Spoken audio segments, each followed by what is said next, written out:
What's up, everybody? Welcome to episode 22 of Forged by Fire. Today, it's the Nick and Nick show. Welcome, Nick. Thank you. I'm Nick, you're Nick, but you're the real Nick. Nick Santonastasso. Probably many of you have already seen this man's story. You followed it.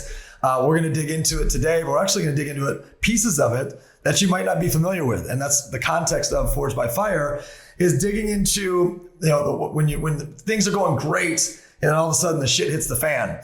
My quick backstory: from Michigan originally, blue collar, found entrepreneurship at 18, failed at it like crazy, made my first million at 25 in it, built a company that did a couple billion in sales, 19 countries, 3.5 million customers in that decade, had all the highest of highs you could experience and all the lowest of lows you could experience. It was a crazy life in that decade. But it gave me a unique perspective that it's not just about the tips of success and the tips of work and those things that you need to learn. It's also, what are people made of when shit's not working? Mm-hmm. And that's conceptually Forged by Fire. And our guest today, Nick Santonastasso, lives an hour north of here. So thank you for coming down. We had a chance to spend some time together. Our second time connecting here. But I think your backstory is something that a lot of people are familiar with. But those who are not, it's a crazy story to look at where you're at today before you hit that first major business fire, what you had to overcome, the adversities. So let's start there. Tell us your story. Yeah, great. Thanks for having me, brother. Thanks for being here. Happy to be here. So I'm 26 years old, young gun. And in 1996, my parents went in for a late ultrasound. They sat them down, they pulled the baby up on the screen, and the doctor started freaking out. And when they looked at the ultrasound, it said that, or it looked like I wasn't developing my limbs. And so they said, his legs are not there, his arms are not there, and he has a messed up face. And they lied about my face because my face is beautiful. They lied about that, and experts lie. And they gave me about a 30% chance to live. And I came out, they did tests on my organs, and my organs were 100% healthy. The only thing that was affected were my limbs. So I was born with no legs, one arm, and a left arm with one finger on it, the middle one. So if you need it, I can throw it up. Right? And basically, because I know the backstory and what we want to dive into, my upbringing, I think, started very empowering programming with the brain. So what people need to understand is most of our beliefs and the way that we view the world was cultivated between 0 and 7 years old, because our brain was in theta state. We're very suggestible. And just to give you a quick example, like my parents' parenting style, I was the last child. Okay. I have 3 other siblings, so they got the split test. Familiar with that? Yeah, right? And for me, they would sit me down and put clothes in front of me and only verbally coach me, where they wouldn't physically do the activity of putting my clothes on. They did the same thing with food, like put me in a high chair with some food there and a fork and say, figure it out. And it's very difficult as a parent. Extremely. I don't know, but you know better than I do. Yeah. But what they were doing, 2 things that I wanted to share with the audience that were massively important. The first thing was I got very familiar with failure. Like I was exposed to failure. Yeah. And so at an early age, I knew that failure was all around me and I needed to experience that in order to succeed. And when we talk about business, whether you're a solo-preneur, entrepreneur, like if you want success, but you want to move away from failure, good luck. That's an inner conflict, right? Because you need the failure. Yeah. You need that. And then the other thing that was really impactful was I became solution-oriented very early. I was forced. Right? Find a way. Like there was no other way. And so I knew everything was going to be challenging, but I spent more of my bandwidth focusing on the solution versus the problem, which I think is massive, because even now during the uncertain times, there's problems all around you. There's fear all around you. And what people need to realize is your problems need focus to live. If you don't focus on your problem, they're not really there. No energy, no gasoline, that car's not moving. Exactly.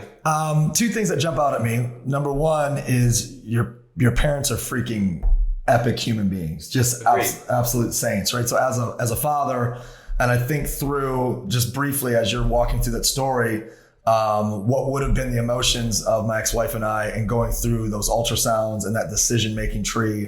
And I remember we had one scare based on a genetic recessive on her side. And they're like, look, if this comes back like this test, you're going to need to consider X, Y, and Z. And so I remember the emotions of that, even though the possibility of it was like, 2% or something, it was still a possibility. And to think that your parents put you not only in a position to bring you into the world, but a position to thrive. The second thing that jumps out is think of all of, the kids out there that have been offered every opportunity in the world. They have every faculty, and maybe they're second gen or third generation money, and you see them with no sense of purpose. They can't handle any rejection. Anytime they get a failure, they act like little brats.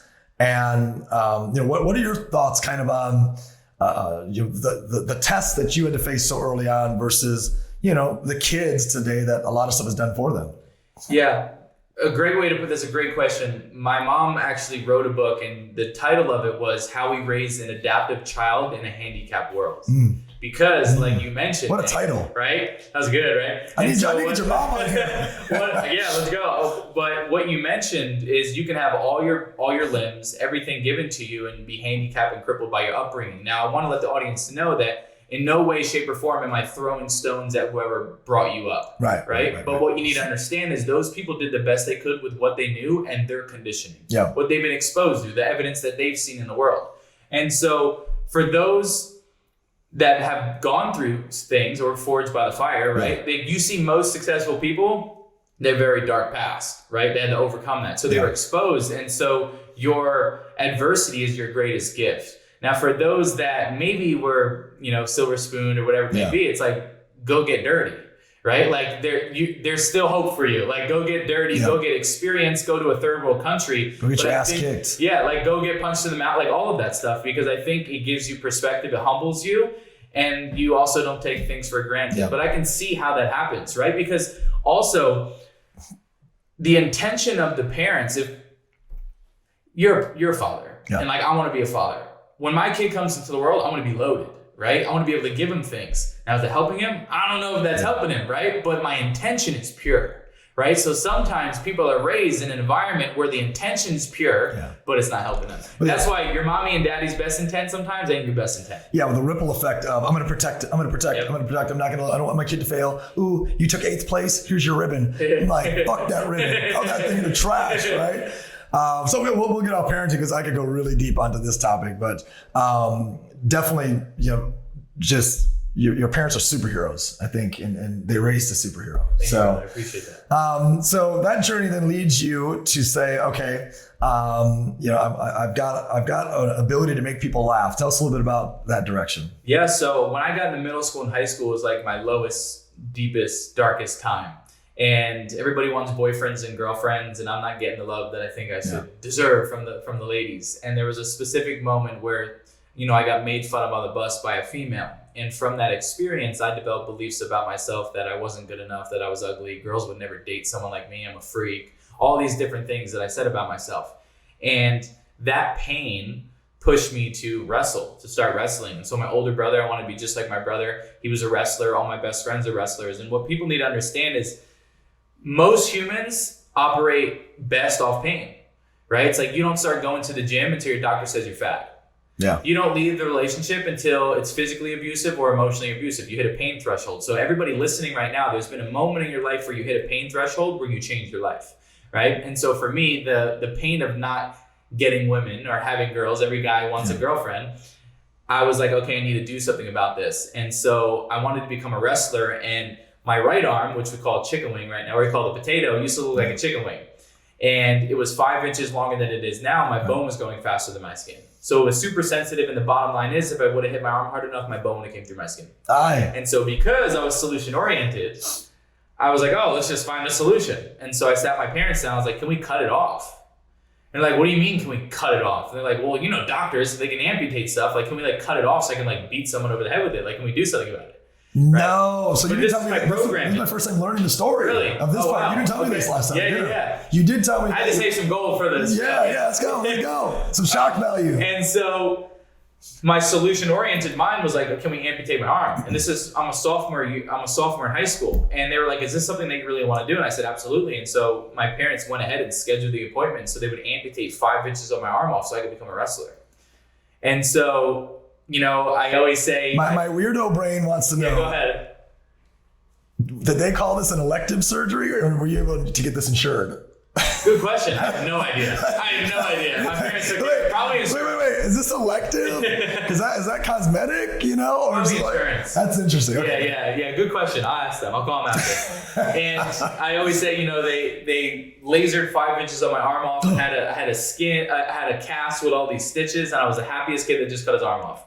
I go back to school. I'm like, hey everybody. They're like, what'd you do? I'm like, I cut my arm off. And they're like, why? And what's interesting is there was a portion of people that were like, wow, like, because I was like, I'm going to become a wrestler. And they're like, that's going to be amazing. And then there was a portion of people who were like, let's be real. Yeah. Like, let's play it safe here. And what you need to understand in entrepreneurship as well, there's always going to be people that see your vision. Yep. And there's always going to be people that have no idea how to align with that vision. That's okay. Right? You can use both of them as leverage and fuel. And so I went on, I became a wrestler, and then I became a varsity wrestler, and that gave me enough confidence to put myself on the internet to segue into the funny stuff.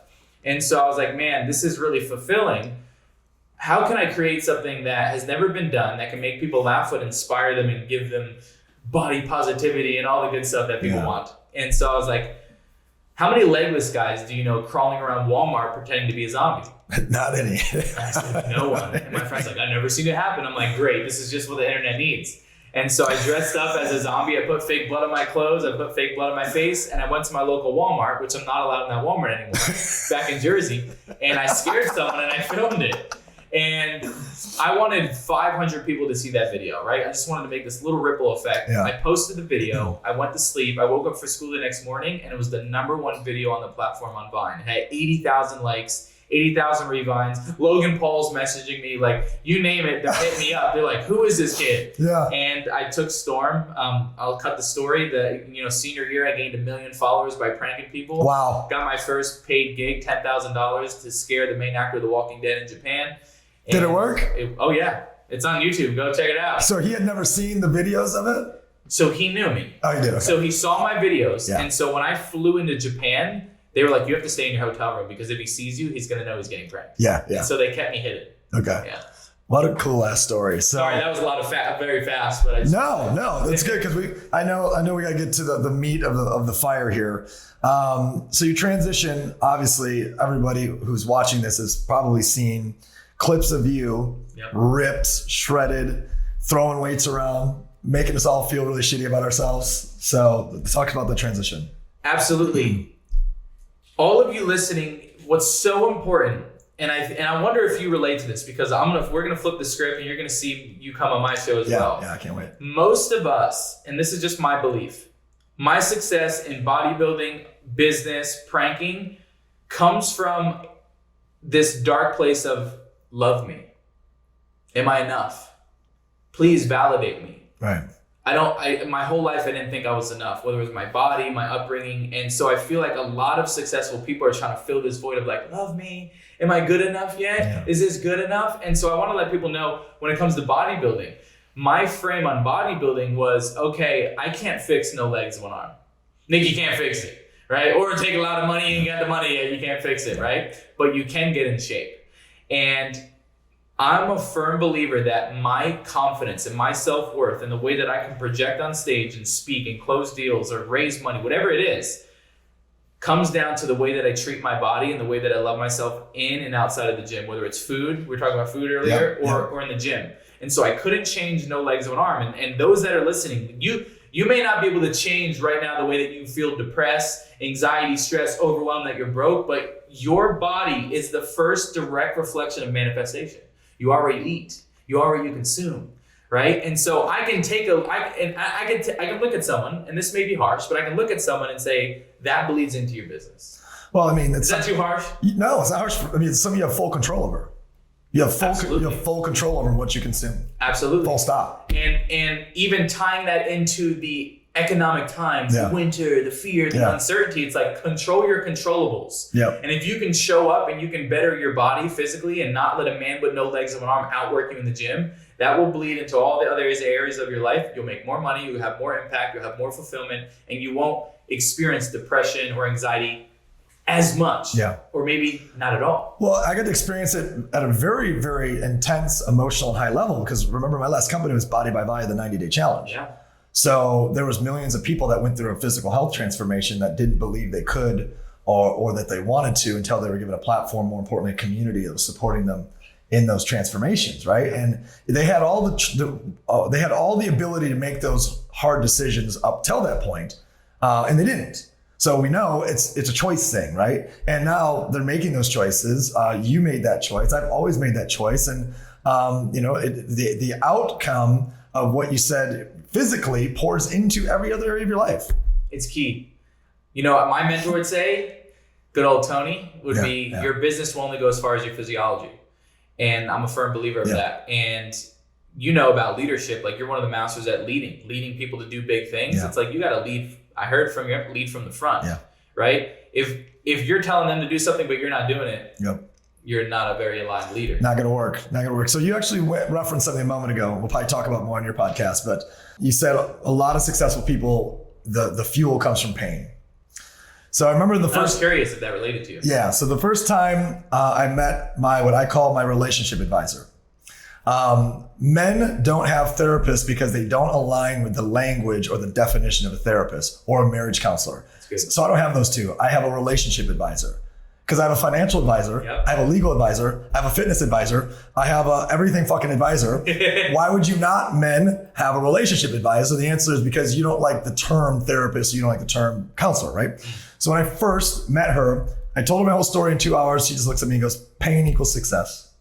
So what are you talking about? So yes, that's your thing. That's your MO. Pain equals success. Any pain you feel, you say, fuck that, watch this, and you turn it into a victory, right? And that moment changed the trajectory of my life. So the last 5 years has been this very difficult rewiring of love equals success. And that's a long process if you've ran up until that point for 40 years off or 38 years of pain equals success, right? So that's been my Everest to climb over the last several years. Wow. So when you mention it, it's like, yeah, not only do I identify, but I identify at a very deep level because it's the turning point, the most pivotal turning point of my life in the last, decade. That's beautiful. Yeah. I love that. And I think I'm in a similar spot in the sense of creating, closing, speaking from a place of you're already enough.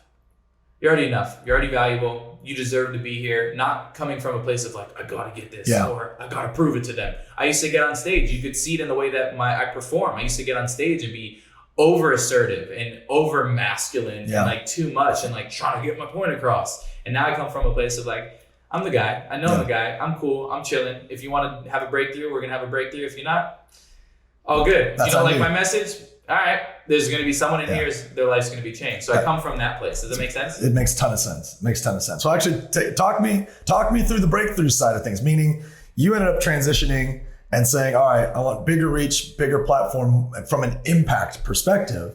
And you realized the lane probably wasn't going to be fitness, but it was going to be, being able to speak. So that's nice of you to say that. I don't even think I was that smart yet. Okay. Right? That's a very kind compliment. So I'll share why that is. Yeah. Because when I moved from Jersey to Tampa I wanted to become a bodybuilder. And I remember I talk about this with my team and my girl all the time is my life was so simple in the sense that I based my success off, did I get my lift in and did I eat all my meals? And if I did, you're a stud. What's the Jersey Short GTL? GTL, Gym Tan Laundry, right? We don't pump our gas, we pump our fists. That's a whole nother podcast, a whole nother time here, right? But my life was so simple and based on the rules that I set for my life, which by the way, everybody listening right now, you have a set of rules, whether it's unconscious or consciously, that makes you feel successful or not. Non-negotiables, guardrails, success rules, whatever you want to call them. So when I was bodybuilding, my success rules were I pick things up, I put them down, and I ate healthy today, you're a stud. Yeah. Making a few bucks, I was comfortable. I was chilling. I only knew what I knew. I was only exposed to what I was exposed to. I'm this is a great life. I used to crawl around Walmart. Now I'm filming bodybuilding videos. People know me all over and I'm making some cash. I'm chilling. And then I went into a mastermind or the term, I got in the room. Yeah. And I got in the room with people who are wealthier and smarter than me. And I shared my story. It was about 8 people. And a guy on the couch looked at me and said, you're going to be on stage with Tony Robbins one day. And I said, who's Tony Robbins? And I had no idea anything about speaking, personal development. And that guy's actually backstage. He's here. Yeah. And he saw the gift in me that I didn't see in myself. And he exposed me to a world that I would never been exposed to if it wasn't for him and me getting in the room. And so I can't lie and say, I wanted more impact. And I was chilling. he pushed me into a whole bigger arena, and that's when I started speaking. So we can go wherever you want to go. Well, the point that you just made, I think, is relevant for everyone watching this, which is a lot of times someone else is going to see something in you or more in you or something different, right? So a lot of times a mentor might be like, hey, I see more in you, but this is kind of a peer-to-peer relationship. And it's someone that says, no, you have a different lane. Do you not see this? And that changed the direction of your life forever. Yeah, and showed me the power of condensing time. You know, our time and our energy, two most valuable assets. And so now with this frame of mind, the only reason why I have this level of success at 26 is because I get in the rooms. Yep. I'll pay for information. I'll pay to get the mentorship. I'll pay to get proximity because they get to collapse time for you. It's the craziest thing. And you get to be exposed to people winning at a higher level. Some people listening to this, it's like, you just don't have evidence around you that winning's possible. That's okay, but change it. Yeah. Or maybe in your life, you don't have evidence that having a harmonious relationship is possible because everyone around you had terrible relationships or had commitment issues, right? Or maybe the reason why you're overweight is because you never had evidence that it was worth to be in shape. And that's okay. Get in rooms where you can find evidence that winning is possible and duplicatable, and you can do it too. I mean, we all know how RIS works. Like you're never going to have files that are contradictory to the files you have right now unless you get exposed to references that will build a new set of files that will then trigger the RIS to attract more of that, right? You're speaking my language. Yeah, I'm bothered over here. Yeah, RIS. Yeah, we come from the same lineage of learning, that's for sure. So, okay, let's dive into the business fire, right? So, Forged by Fire, the term definition could be about any fire in your life, but the context of Forged by Fire is I'm kicking ass. Oh shit, the parachute didn't work, And what does that make of you? And how do you come back and rise again after the fall, usually in a business context, right? So you end up not just learning who Tony Robbins was, you end up not just seeing him speak or being in his let's say platinum partnership or mentorship group, you end up going on tour with him. Yes. Tell me all about it. Yeah, great. So when we started this speaking company, Ratmir was actually like, yo, you need to quit your job and move in with me. And I moved in on a couch. Yes. I moved in on a couch for a year. That's super cool. And no stages, no bookings. No one knew who I was. And we started reading books on like paid to speak. And just, we had no idea about the speaking industry. And our first ever paid we were just talking about this on the ride here. Our first ever paid gig was $1,000, and we were like, we're rich. Exactly, bro. I was like, I opened my mouth for 45 minutes. I spoke. I didn't really know what I was saying, and they gave me $1,000, and they said their sales went up. Like, this is amazing, right? Like, bro, we ain't never going back. And so from there, it was 3 to 4 years of being road warriors. Yeah. Right? Like, no products, no nothing. It was just like, I was a very good storyteller. Brand building. Yep, brand building, exposure. And Ratmir said that one of my first books or expos was Grant. And whether you align with them or not, there's some principles that I really align with. And it was like just exposure, 10x on everything. And so we were getting on all these podcasts and I was harnessing my message. And I fell in love. I think I told you this. I fell in love. Initially, I started speaking for money. And then I fell in love with the art of taking people through this mind fuck. Right? Like this emotional roller. Can I say that on here? Of course. Like this emotional roller coaster. Fucking The emotional roller coaster. Like you're crying, you're happy, you're pissed off, you have a breakthrough, you're going through inner child work. Like you name it. And when I saw Tony speak, the first time I saw Tony speak, he spoke for 12 hours straight. I was like, I want to do what that guy did. Yeah. What did he just do to me and up to this whole room? And so I started diving deeper, digging my well in all the knowledge of communication, influence, NLP, hypnosis, you name it. I just dug my well deep. And we were at the all-time high we were talking about. We were at the all-time high. I was booked throughout the whole year. I was touring China. I was doing tours in China. I was learning Mandarin. I was just expanding my identity. How many events per year would you, at the peak, like you fucking killing it? 2019. 80, 90. I'm speaking 80, 90 times a year. How many countries? Probably, I spent a lot of time in China. But I did, Canada, Mexico, China. Just in that year though? Yeah. 10 countries. 80 paid speaking gigs. So this is the peak, right? This is like a progress of like 3 years. You're a multimillionaire. 3 years, in right? that year. Yeah, 3 years, 4 years. And we were like, okay, I'm a little burnt out. Ratmir's burnt out. We're like, bro, we're on flights more than flight attendants. Like, you know, we're like 80% of the year. And I was like, there's got to be a more efficient way. And asking you shall receive. You know, I didn't know how this was going to pan out. And we're like, okay, well, if we move to Vegas and we develop relationships with all the people that book the venues in Vegas, I can just stay in Vegas, do as much revenue as we're doing, and I'll never have to fly anywhere. This is brilliant. So we're like, great. We pick the whole, it's 3 of us. We pick the whole company up. We move it to Vegas, February 1st of 2020. We didn't know what was going to happen, right? Now, meanwhile, I had an inside scoop. I was touring in China. You already knew it's coming. My agent's sending me, I don't know if they're propaganda, they're pretty aggressive videos, but he was like, there's something going on over here in China. I was like, oh, you know, that's going to blow over, right? And I remember moving into our Vegas house, and I have a gig locked in, and I'm like, bro, I drive 15 minutes to casinos, speak, they pay me, this is awesome. And I get that first paid gig, I do it, and then all of a sudden it's like, we're shut down for 2 weeks. I'm like, we're chilling. 2 weeks. I'll be back in China in 30 days. Yeah, exactly. Contract after contract after contract, thousands and thousands and hundreds of thousands of dollars gone. And I'm looking at my business partners. I'm like, what do we do? That's called the acts of God part of the contract. Yeah. Right? We're like, we're going to go ahead and execute acts of God, which means it's out of our control. God stepped in. Therefore, this whole contract is null and void. Yeah, exactly. And so eliminated. Everything's eliminated. And we made money, but I wasn't prepared for a drought. Does that make sense? Yeah. Like I didn't have cash stacked away. Like, especially when you're doing this part. Yeah, we're growing. I'm investing back in the company. It's like we're on thin, like we're reinvesting and not paying ourselves much, right? We're just like building this thing. And because we're going long term. And so there's like Ratmer said it was about 2 days he was scared. I was scared for a little bit longer than that. I was like, there was a weeks of fear, right? And what people need to understand listening is like, you have a choice when fear arises. You either take action or you fall victim to the fear. Everybody has fear. You have fear, I have fear. We're gonna continue to have fears, but successful people know how to leverage and step into the fear, step into the uncertainty. And so I had to get a disaster loan. Like I had to get a disaster loan. Like, yo, like we need to float this by. Like we need to float by for a little bit because it didn't look so hot. And good thing, because those that sat around and said, I'll wait till it goes back to normal, they got crushed. And I was like, we can't wait. We can't wait to just go back to normal.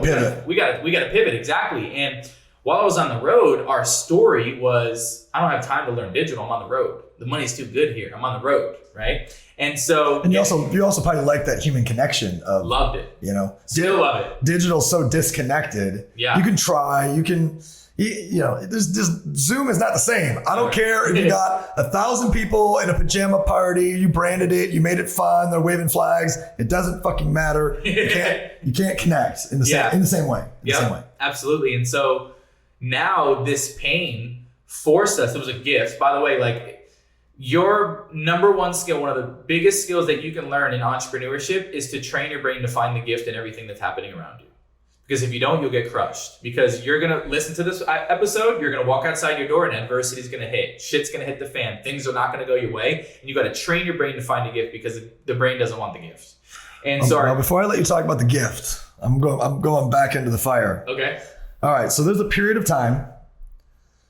How many, you can estimate obviously, how many deals get canceled in what time frame? Obviously the revenue is 6 to 7 or multiple 7 figures of revenue, but it's like, all right, we know in the year before you had 80 gigs in about 10 countries and who knows how much reach there, tens of thousands of people live. Yeah. What's the equivalent of the 2020 plan?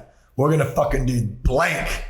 And all of a sudden those all turn into zeros. What's the 2020 business plan that goes to zeros? That is a great question. I think I'm going to be fully transparent. I don't even think we had a clear enough business plan. I think we were just winging it. Running and gunning. I'm going to be honest, winging it. And I'll tell you that because we have 3 partners. We had 3 partners. One had left, and we can go through that as well. But the one partner was the finance, all numbers. And so I was a bad CEO in the sense of I was like, I don't even need to know what those are. Yeah. And now I have a heartbeat on all the numbers and I have a clear plan, but back then I didn't have a plan. Okay. So I'm gonna be honest with you. I don't even know what I was projecting to do. And I would say we probably lost within that month of everything shut down, probably like 700,000 in contracts. And I was not prepared for that. So you thought you had a bad day. You thought, hey, I'm a sales professional. Like income dropped from 200K to 150, or I lost my job, or blank, blank, blank, right? There's almost $1 million in contracts terminated that you're super aware of, not counting the ones that you're not aware of, all within the first 30 days. And then at that point, your association, your identity is I'm a stage presence. That's a good point. Right? I'm a person that moves people in person. My literal identity is I fly in, I do the show, I move people, I receive all this fulfillment through their transformation that I'm able to deliver. Do you remember going through that in your own mind as to, or did you feel a sense of depression or just lowering of energy? How did that impact you that you weren't able to be you, like what you identified as? Yeah, that is a great point. So I did feel that, because during that journey of building that, there was, whether it's directly or indirectly, I've heard things like, he's not tactical enough. He'll never be over a $5,000 speaker. Oh, he just gets stages because he's disabled. He doesn't have any business experience. Well, he's 22, 23 at the time, right? And so when COVID hit, I got wrecked. That identity got wrecked. And Ratmir is always very good at being like, you need to start studying this. Like, you need to start going deep on this. And you really screw up when you're teaching more than you're learning. Wow. Massive lesson. You screw up when you are teaching more than you're learning and you're not digging your well deep. And so I took this time of my one business getting wrecked to go tactical, to get super tactical, to dive more into the brain. Because at that time, I was just motivational speaker. You can label me that, motivational speaker. I wasn't giving you tactics. I was sharing fluffy stories about my life that people really loved and it moved them, right? Not nearly what I'm doing right now. And so I took this time to build out programs. So we moved into the digital space. We created a digital company. We took that loan to float us on how to test out this digital stuff. You know how that is, like split testing. I watched all the big guys in this industry move to virtual events, challenges, 4-hour workshops. And so I created, I'll just rattle off just for short term. I created a kids program. I was going to save the kids, right? Kids are struggling. They're not getting taught by anyone in COVID. Thing is, you got to settle the parents, not to the kids. And then you got to get the kids to buy in from the parents to do the work. Shit show, right? So did a kids program. And then I was teaching this from like in a closet, right? People are like, are you in your closet right now? I'm like, yeah, this is my virtual studio, right? I don't have a virtual studio. I'm in my closet in Vegas. There's a couch back behind me, no joke. This is how I started. And so I created— whatever it takes. I created an inner circle. My first inner circle, it was $497 for the whole entire year. And you get me every single week. It's a lot of value. It's a lot of time. $40 a week per person. And by the way, that's coming from what I thought what I was worth. Right. So I'm still battling self-worth and all this. And so I dive deep. Since it was 2 years, COVID came out, I did a training every single Monday, new work. I learned all that time, did over 100 different trainings and dug my well deep. And it was a beautiful alignment because by the time we got some traction with digital, the world started opening up. So right now, both businesses are firing. So you've already mastered the one, COVID hits, it forces you to go master the other. And right when you master the other one, world opens up and now you have two revenue streams. That leverage each other. Two buckets, that you can dip into with mastery on both. Yep. So we're gonna circle back to the today in just a second.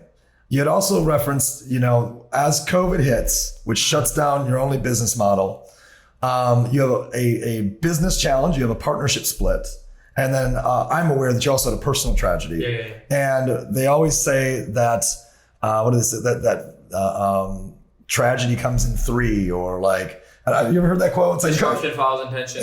But it happens in threes. It's an old saying, right? It's like you definitely had three strikes. It's bang, bang, bang. Yeah, you're right. So it was financial. It was a business partnership and something on the personal level. Yeah. Walk us through those last two. Yeah. So the partnership really just came down to one of our partners' passion was somewhere else. And I saw that, right? But it's like a breakup, right? You know how that is, like a breakup. And so we had to have some of the most tough conversations in my life I've ever had to have, just sitting in front of another brother and saying, hey, this doesn't align no more.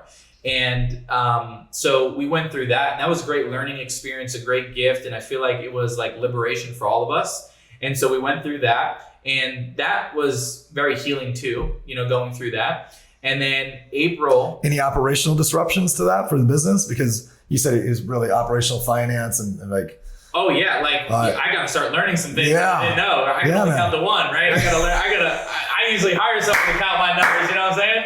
So I gotta start learning, right? Well, I know we just found the reel that we're gonna use to promote this. Love that. You're welcome. And so yeah, I can only count to one. So my numbers guy was good, and so I had to learn that whole side of the business. And there's so much growth in that. I want people to understand that competence breeds confidence. Competence breeds certainty. So the more competent I am on my business, I'm a savage. I'm better. My identity's leveled up. So we go through this breakup, right? The business, weight is elevated. And then April 26th, in 2020, so just a couple months in, I get a FaceTime from my dad that my brother's at his feet, overdosed on heroin and fentanyl.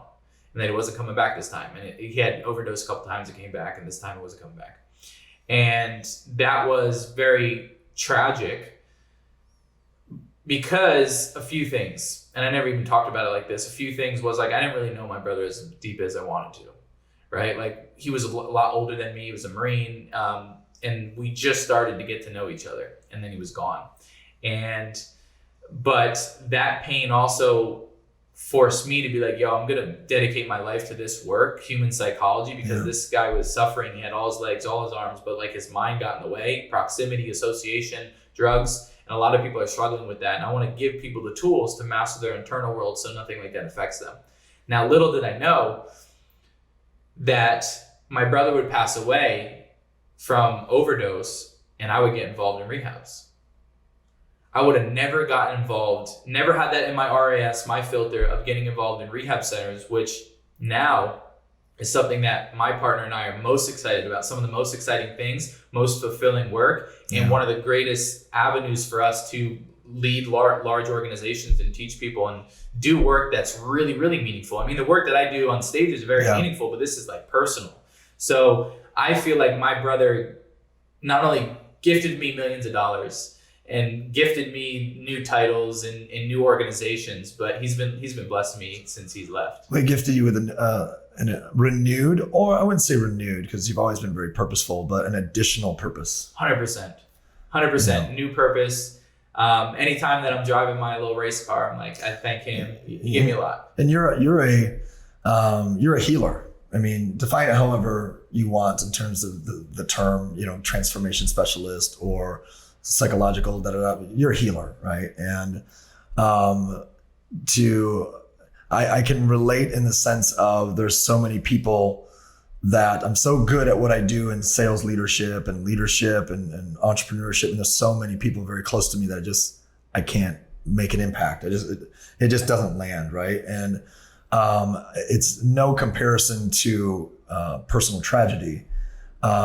But I try to understand, and I feel like I can topically, but not the depths that you can. But when you're a healer of individuals that are struggling emotionally, and what's going on, between the 6 inches between their ears, and to have, one of the ones closest to you, it's like I can see how the impact that it'll have on you, but also in a minute, the inspiration that it created for you. It's like everything a person needs to know about you is in those couple sentences of this happened, and it happened and struck me at my core. And rather than the why me direction and the why us direction, even though there'll always be moments of that, it became how do I use this and support other people? Yeah. How do I use this and heal more people? And that's in that 2 minutes, everything that someone needs to know about you can be encapsulated in that 2 minutes. Yeah. Thank you. You're a special human. Thank you, brother. I appreciate that. And just to plant a seed for everyone as well is like, some of you may be listening and saying, well, I'm not qualified to lead, or I'm not qualified to do this. And it's like, life has qualified you. All the things that you've been through, all the things that you've overcome allows you to turn around and condense time for other people, just like you. Like we heal because we were broken. None of us were qualified at one point. Yeah. And by the way, who the fuck decides the qualifications? Yeah. Your teacher, you know how broke your teacher is, just follow your heart. Okay. So you come out of COVID. By the way, our company did its transfer into the company. It said now, and we were just going to explode and rock Europe, and Italy's our number one market already. February 2020. Let's go. February 2020 is right when that happens. And we're like, we're going to go. Shit, we can't even go there to support this transition. Wow. You come out of COVID, you now got digital mastery. You're already, stage mastery. You understand the syndicate. You traveled the world. And what's that journey been like the last year of recreating and relaunching? And I'm so blessed. Yeah, I'm just so blessed to be able to do what I do. And I feel like we've been at this, we're young guns, Ratmir and I, we've been at this 5 years, and I feel like, it's finally starting to work, right? And I want people to understand that 5 years. For some people, it's 7, 10, 15 years. It's like, how long can you go without quitting? And I feel like at this point, we're like, wow, we have a lot of clarity on where we are and where we want to go and how we're going to achieve it and the vehicles that we're going to achieve it with and what we need to build. So I feel very blessed. I feel very clear. So right now, focusing on speaking, continually getting anywhere, training people, and then also inner circle, building out a community of people. And then also I'm really excited to do acquisitions and raise money for the rehab centers and, help people with alcohol and drug or substance abuse. Yeah. Well, you mentioned, I think I know the answer already, but did you ever think about quitting when COVID hit and you're like, fuck, there goes $1 million? Oh, 100%. 100%. There was a conversation with the three of us, 3 alpha men running a company, right? How could that go wrong? And there was a conversation where they were like, we can only take this as, like, I saw the numbers going down and like might have to file for bankruptcy. And they're like, we can only take this as far as the effort that you're the speaker. I was like, shut it down. Let's figure out something else. Like I literally said that. I was like, let's just throw the towel. So we get this all on my shoulders. Let's just quit. And I didn't. So Why did you not quit? How long did you consider quitting? And then what's that inner dialogue that says, fuck that, I'm not going to. So that's the goal. That, by the way, this whole podcast is this moment right here. Yeah, in terms of context. I think I was in my shitty diaper for probably a couple of days. I'm like, oh, fuck this. I'm quitting. Screw this company thing. I'll go play video games, do stuff that I don't give a fuck. Right? Like that shitty diaper, unresourceful state. And then I probably thought about Ratmir always puts it a great way. He's like, you can always be a Walmart greeter. And I'm like, shut up. You can always go back to customer service, Nick. You can always go back to an average life. I'm like, yo, shut up. I'm not doing that. And so I think the big answer here is the pain of moving forward will always be less than the pain of not living your full potential. The pain of moving forward will always be less than you knowing what you are operating out and then not operating at that level anymore. Yep. The pain of going backwards is way more painful than the pain of moving forward. That's all you need to know. Give them 3 tips. Sales professionals, entrepreneurs, solopreneurs. 3 tips on anything. You can go any direction you want. I really like the direction you went with fitness earlier. That was awesome to hear that because I don't think anyone's really talked about deeply. Yeah. Dovette Quince from The Biggest Loser did for sure. But go any direction you want. The most important things to you to share with somebody watching are? First thing, those that you're surrounding with, are they liabilities or are they assets? You always gotta reevaluate your circle and make sure that your circle is pushing you to be the best you can and totally eliminate anyone who doubts you or throws stones at your vision. That's what I would say. That's very hard to do. Sometimes it's family and friends. Yeah. The second thing that I would say is all of you is physiology. You need to continually be in the gym. I don't care what it is. Stop skipping leg day. I ain't got legs. I'll take them for donations. Stay in the gym. Stay in your health. Skipping leg day. I ain't got no legs. Were you talking straight to me on that? Because hey, the shoe fits, bro. I might have been here for you. Bro, I've been skipping leg day since college baseball. Yeah. I've been skipping it for 20 years. Yeah, so I'm talking to him, right? So get in there Stay with your health and nutrition. I'm dead. So that's the second one. And then the third one I would say is never believe that you're above information. The moment you believe that you've mastered something is the very belief that's holding you back from the next level of life. Always get in the room, always pay for information, always get in rooms with people who are richer and smarter than you and learn from every single one. Take notes, analyze, and I would give them a fourth one is, and I mentioned this earlier, is dig your well deep. Whatever your expertise is, whatever your niche is, whatever you're known for, you want to know 50 times more than you can ever talk about in a session about that topic, and you will never go broke and you will never go empty of information, and people will always pay you to talk.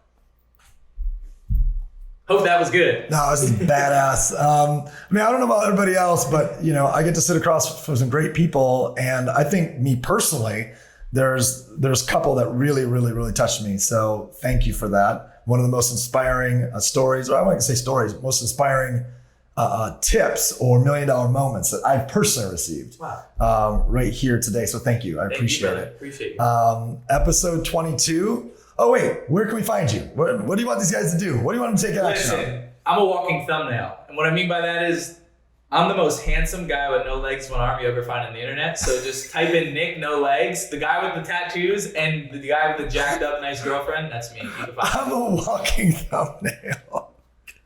Well, I'll tell you what, if you don't want to go the route you're going, you got comedy to fall back on for sure. That's on the list. When we get that, what do they call it? Fuck you money? Yeah. Then I'm going to go on a comedy tour. I love it. Episode 22, Forged by Fire. That is a wrap. If you love it, share it, get the word out.